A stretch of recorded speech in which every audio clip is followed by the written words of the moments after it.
자, 그런데 여러분, 이게 그 일본의 어떤 책에 무차별 살인의 전신 분석이라고 타마미라는 어떤 사람이 작가의 그 글이 있어요.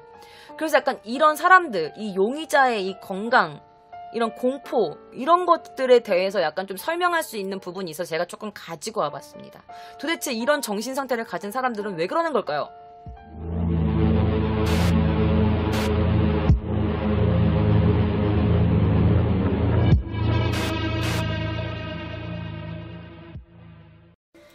자, 이와 같은 특정 상황에 대한 공포와 불안감이 굉장히 커지는 사람. 예를 들면 그녀 같은 경우에는 환자가 죽었고, 그리고 그 환자가 죽었을 때 그 뒤에 감당해야 되는 자신의 모든 것들, 이런 것들이 그냥 스트레스가 아니라 스트레스를 넘은 공포와 불안, 이런 것들인 거지. 자, 이런 것들이 6개월 이상 지속되면 정신의학적으로는 여러분 그 명칭이 있대. 뭐냐면 국한성 공포증이라는 게 있대. Specific Phobia라는 약간 그런 명칭이 있대. 자, 이 병의 문제가 뭐냐면 공포하고 불안을 스스로 통제하지 못하는 거야. 그렇기 때문에 이렇게 일어나는 상황을 어떻게든 이렇게 피하려고 하는 거지. 예를 들면 이런 거야. 고소공포증 있으신 분 계시죠? 고소공포증 있는 사람이 높은 곳을 올라가는 것을 피하는 거. 저 같은 경우는 폐쇄공포증이 있는데 뭔가 갇히는 느낌이 드는 거를 제가 또 피하는 거. 이런 거는 우리가 그냥 이게 좀 안 할래 이렇게 피하는 건데, 이 병을 가진 사람들은 고통스러운 거야, 그 상황이. 그리고 너무 막 무섭고 불안하고 그러다 보니까 뭔가 분노가 치솟고, 그러니까 이 모든 수산을 피하기 위해서 어떤 짓이든지 하는 사람들인 거지.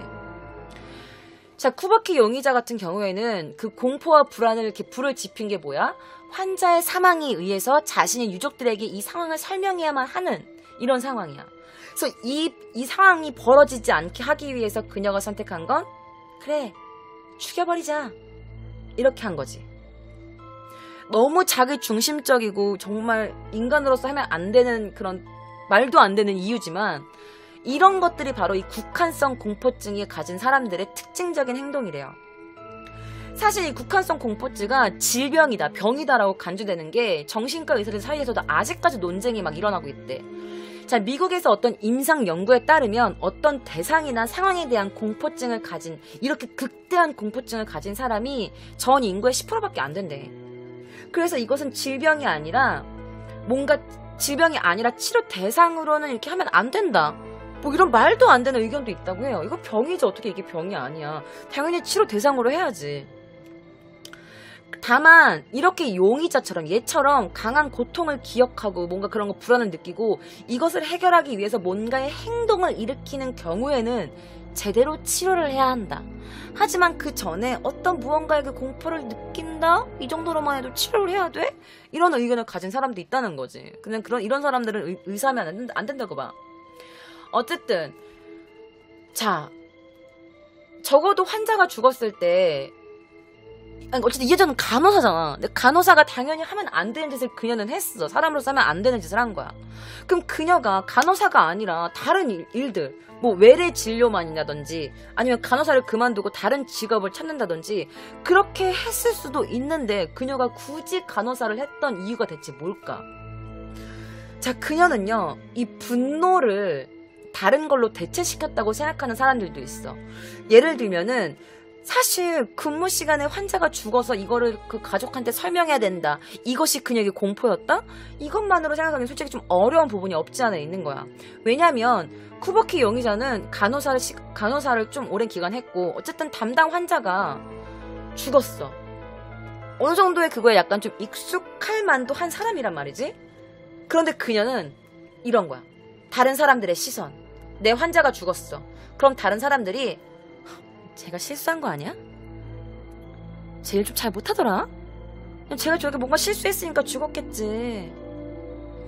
약간 이런 것들의 시선을 느꼈을 수도 있다는 거야. 다른 사람 날 욕하고 있어. 내가 죽인 거 아닌데? 왜 나한테 뭐라 그래? 내가 그런 거 아니란 말이야. 약간 이런 거 있잖아. 그래서 그런 것들을 느껴서 동료하고 직장 상사에 대한 분노를 이렇게 품게 된 게 아닌가라는 가능성도 있대요. 사실 오후구치 병원에서는 입원 환자가 잇따라서 사망했어. 4층에서 2010년 4월부터 8월까지 간호사의 옷이 찢어지거나 음료 이물질이 들어가거나 이런 문제가 발생했고, 이것들이 쿠보키 용의자에 의해서 벌어진 사건인지는 아직까지는 여러분 몰라요. 아직까지는 몰라. 아까도 말했지만 이 사건이 일어난 지 좀 얼마 안 됐어. 이 사건이 터져버린 지 얼마 안 됐기 때문에. 자, 그러고 만약 그렇다고 하면 또 다른 간호사에 대한 분노를 이런 식으로 표현한 거야.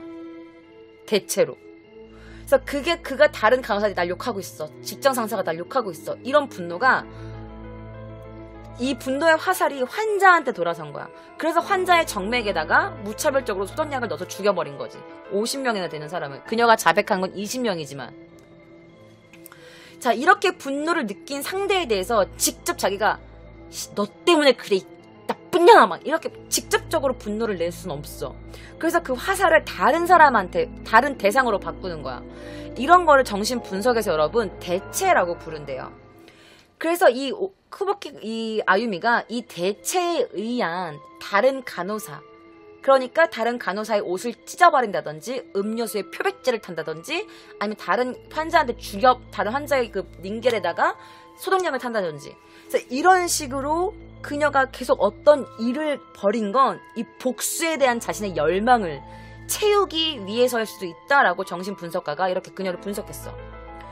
자, 오오구치 병원은요, 사실은 말기 환자를 되게 많이 봤는데, 그 병원은 말기 환자를 많이 받는 병원이었대. 그럼 어때 여러분? 퇴원이 많겠어? 그렇지 않겠지. 말기 환자를 많이 받으니까 퇴원이 많지가 않고 모두 다 건강 상태가 악화되어가지고 사망하는 경우가 많았던 거야. 근데 사실 이런 환경은 의사분이나 간호사분들에게 얼마나 스트레스겠어. 그렇잖아. 맨날 사람의 죽음을 봐야 된다는 게 얼마나 끔찍해요, 사실. 그래가지고 사실 이런 환경도 그녀가 이런 일을 저지르는데 하나의 이유가 되지 않았을까라는 말이 나온 거지. 자, 그리고 또 다른 이유가 있는데, 사실 그녀가 학교를 졸업하고 간호사에 취직을 하자마자 집을 나왔단 말이야. 그럼 그녀가 분명 가족과의 약간 뭔가 사이가 막 좋거나 그러진 않았을 거라는 게 주변 사람들의 의견이야. 그러면 그녀가 또 다른 느끼는 감정이 뭐냐? 바로 질투예요. 다른 환자와 가족들에게 뭔가 의미 불명의 질투를 느끼고 있었을 수도 있다라는 거야. 자기는 혼자야. 가족들에게 사랑을 받고 있다고 느끼지도 못해. 그런데 맨날 병원에 환자들 가족들이 와가지고 맛있는 것도 주고 막 위로도 해주고 같이 웃어도 주고 씻겨주고 먹여주고 막 사랑을 해주는 거야. 그리고 그 환자가 죽었을 때 울어주는 가족이 있어. 맞아요. 그들은 혼자가 아니었던 거야. 그녀와 다르게 말이죠.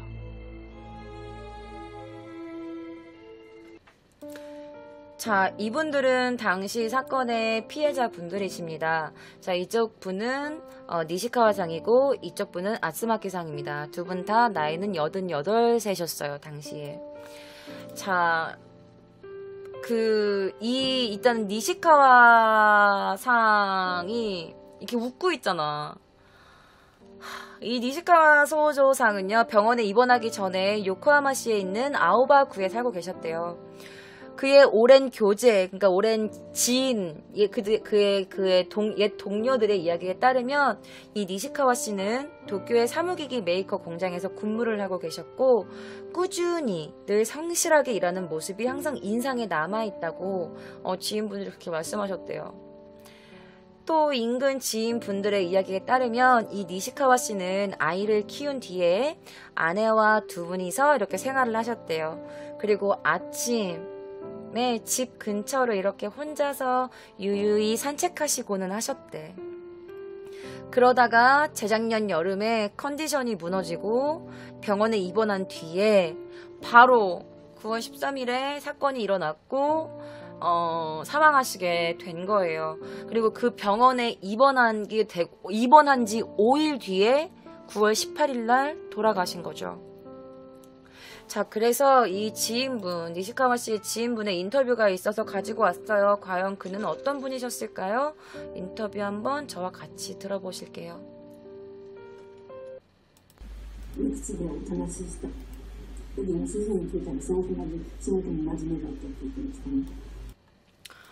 그러니까 되게 과묵하고 어른스러운 사람이었다. 제 남편에게 들었을 때는 일도 정말 성실하게 했다고 들었어요.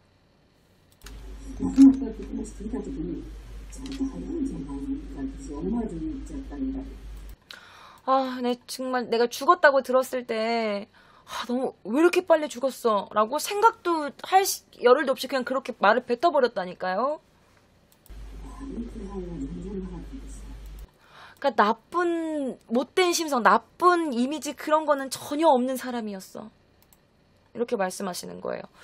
다른 지인분의 인터뷰도 한번 보실게요. 그러니까 이 분이 뭐냐면 이 니시카와 상의 부인분과 직접 통화를 하신 분이에요. 그래서 오늘 그 부인한테 오늘 아침에 전화가 왔어.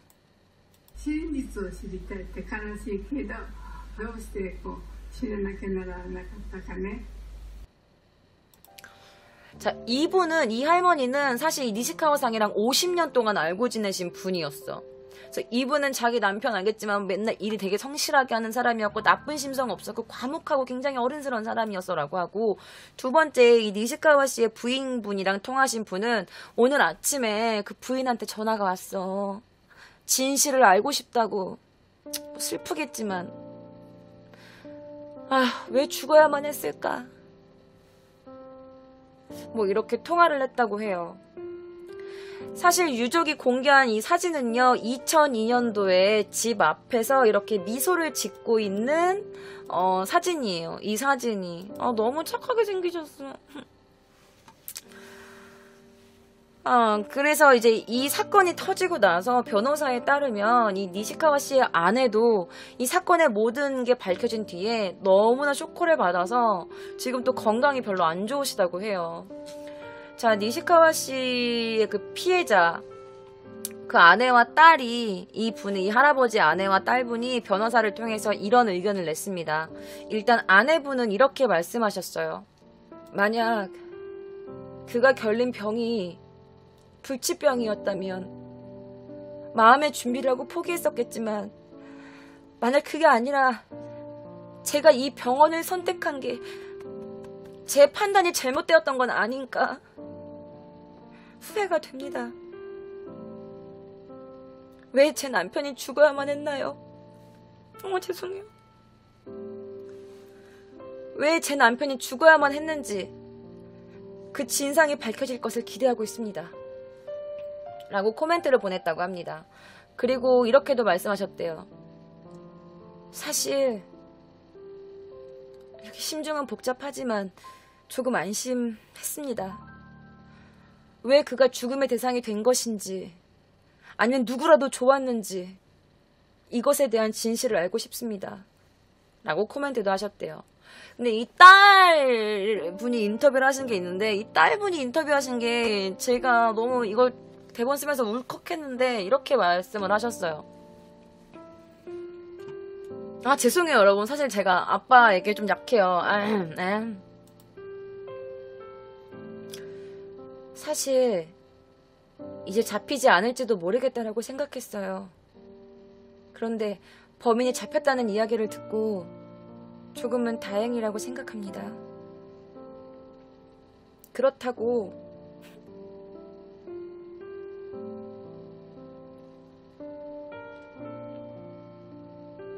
죄송해요. 이 말이 너무 그렇다고 저희 아버지가 살아나는 것은 아닙니다. 죽기 직전에 마지막으로 아빠와 우리 가족과의 시간을 빼앗긴 사실에는 변함이 없기 때문에 조금이라도 빨리 왜 이런 일을 저질렀는지 알고 싶습니다. 라고 이 따님분이 말씀하셨대요. 죄송해요. 사실은 저희 아빠도 돌아가신 지 얼마 안 되셨거든요. 죄송합니다. 주책이다, 그죠? 죄송합니다. 죄송해요. 아니, 이 따님이 그렇다고 우리 아빠가 다시 살아나는 것은 아니에요 라는 말이 참 가슴이 아팠어. 그리고 아빠와의 마지막 시간을 억지로 빼앗긴 게 너무 속상하다고 하니까 저의 그 아버지가 돌아가시게 된 막 이런 것과 되게 감정이 겹치면 사실 이거 대본 쓰면서도 막 울컥울컥 했었거든요. 이거 분명 오늘 하면서 분명 이거 100% 울겠다 싶었는데 결국 이렇게 우네요. 여러분 죄송해요. 자, 그리고 이 야츠마키 노부오 씨, 이 야츠마키 노부오 씨의 장남도 변호사를 통해서 현재의 심경을 공표했다고 합니다. 아니, 왜 간호사라는 자리에 있는 사람이 이런 사건을 일으킨 건지 제발 그 동기를 알고 싶다고 아주 강하게 생각하고 있습니다. 대체 왜 그랬나요? 라고 인터뷰를 했다고 합니다. 이 가족분들, 그러니까 억울하게 죽으신 그분들도 그렇지만 남겨진 가족분들의 마음은 어떨까? 특히 이 아내분이 이 병원을 결정하셨고 내가 결정한 병원에 남편을 데리고 온 건데 만약에 그가 정말 불치병이 아니라서 그가 정말 죽여서 살해를 당한 거라면 이 병원을 선택한 내 죄지 않을까라면서 또 다른 죄책감에 지금 또 건강까지 안 좋아지셨다고 하니까 너무너무 마음이 아팠어. 자, 그러면 병원은 어떻게 지금 처신을 했을까? 병원의 이야기 안 들어볼 수 없겠죠? 알려드릴게요. 죄송합니다. 내가 또 이렇게 눈물이 많다. 부끄럽네요. 죄송해요. 미안합니다. 자, 이 병원은요, 지금 이렇게 만인 앞에서 고개를 숙여 결국에 사죄했습니다. 환자분과 그 유족분들에게 사죄합니다 라면서 말이죠. 피해를 입으신 환자 그리고 또 그의 유족분들께 너무 진심으로 사죄드립니다. 또 지역의 의료 관계자 여러분들께도 막대한 불안과 폐를 끼친 것에 대해서 진심으로 사과드립니다. 자, 그리고 또 병원으로서 약제 관리의 철저성, 방범 카메라 설치 등 감시 체계를 강화하고 향후에도 신뢰를 회복하겠습니다 라면서 이렇게 인터뷰를 한 거야. 자, 강함으로써 향후에도 우리 병원의 신뢰를 다시금 회복시켜드리겠습니다. 그래서 이렇게 기자회견을 했다고 해요. 사실은 제일 나쁜 건 이 인연이야. 죄송해요. 이 여자 아음이야. 그런데 사실 이 병원도 문제가 있었어. 그치?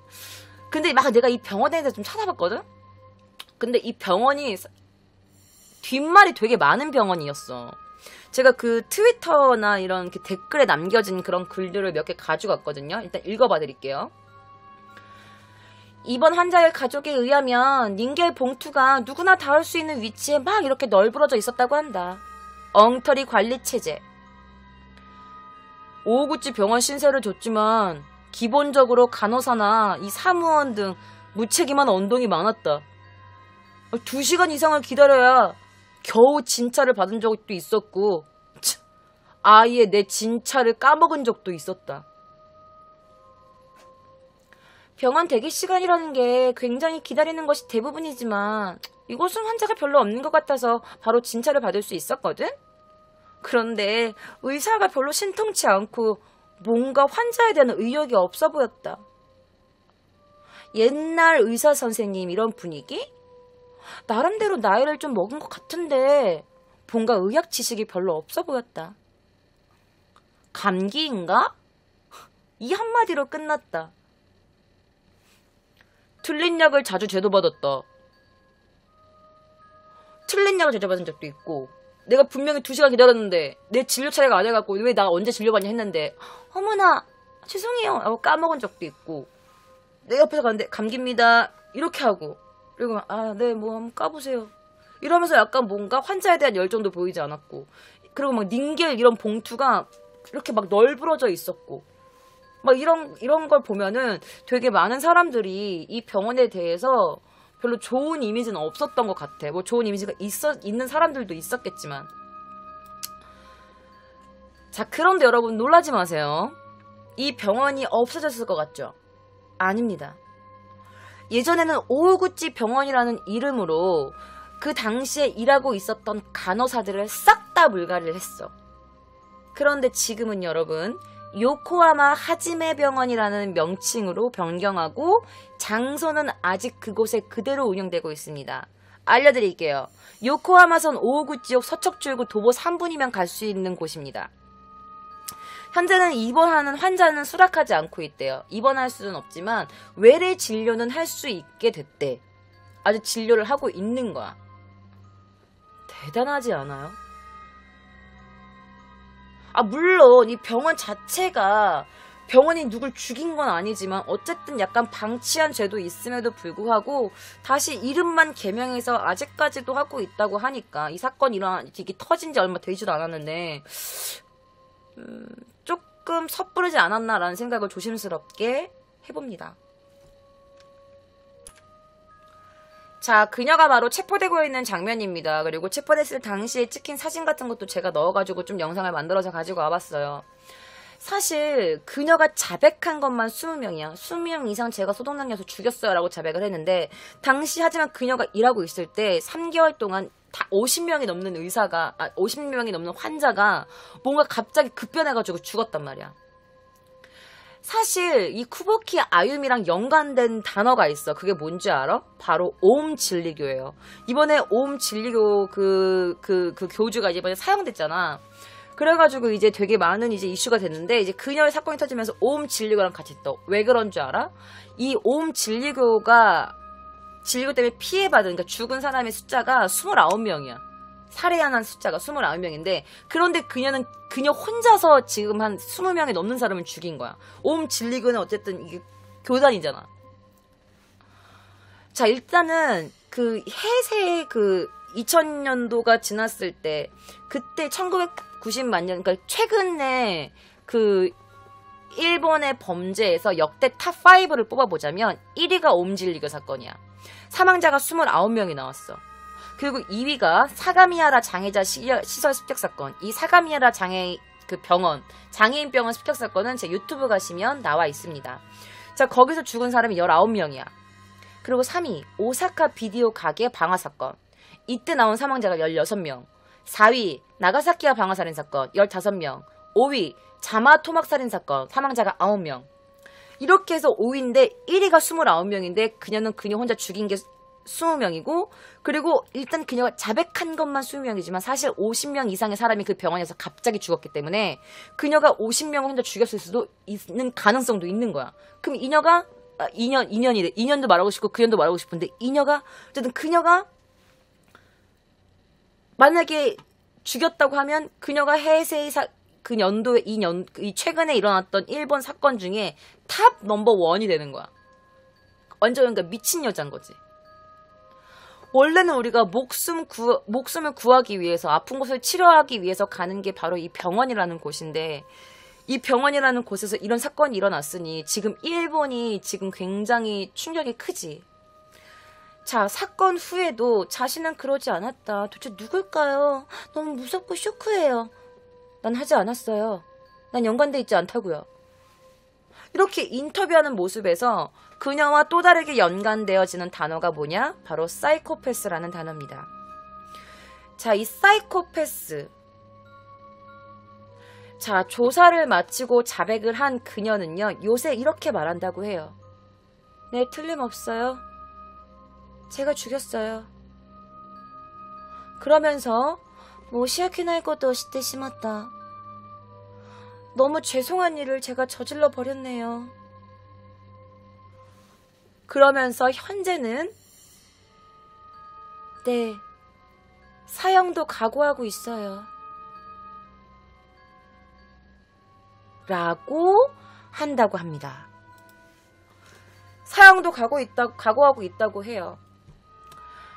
자, 여러분들이 다니고 계시는 병원은 안전한가요? 2번 다시 이런 사건이 있어서는 안 되겠지만 앞으로 영원히 일어나지 않을 거라고도 말 못하는 이 현실이 너무 무섭네요. 자, 사이코패스인 쿠보키 아유미. 그녀가 죽인 사람은 정말 20명밖에 안 될까요? 아니면 정말 그녀 혼자 50명이 넘는 환자들을 죽였을까요? 여러분들은 어떻게 생각하세요?